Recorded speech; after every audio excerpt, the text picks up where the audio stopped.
vintage.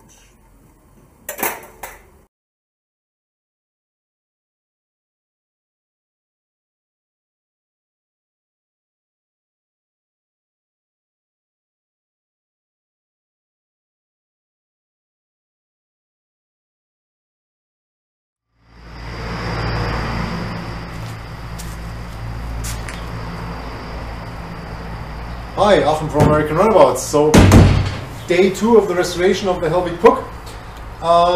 As you just saw, we spent a bit of time and took everything off except for the rub rail because some smart person riveted it in from underneath.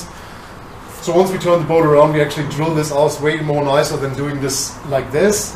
But otherwise everything's removed. No major surprises. I mean, there's the fuel inlet which we obviously will close.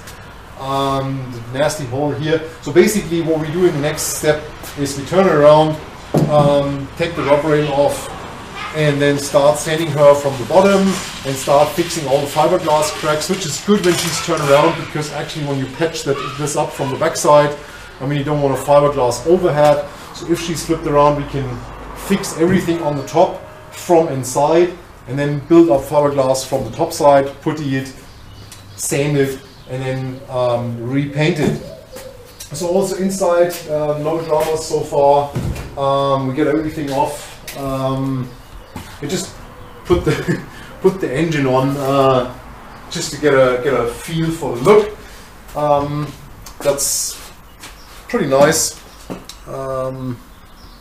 Yeah. This will work awesome. I know it looks a bit strange because it looks different than everything you probably saw before, but I guarantee you, also being a user of these Aquastep scooters as a diver, awesome performance. So I'm super keen to get this baby on the water and see how she does. Yeah, some small cracks here also gets patched up.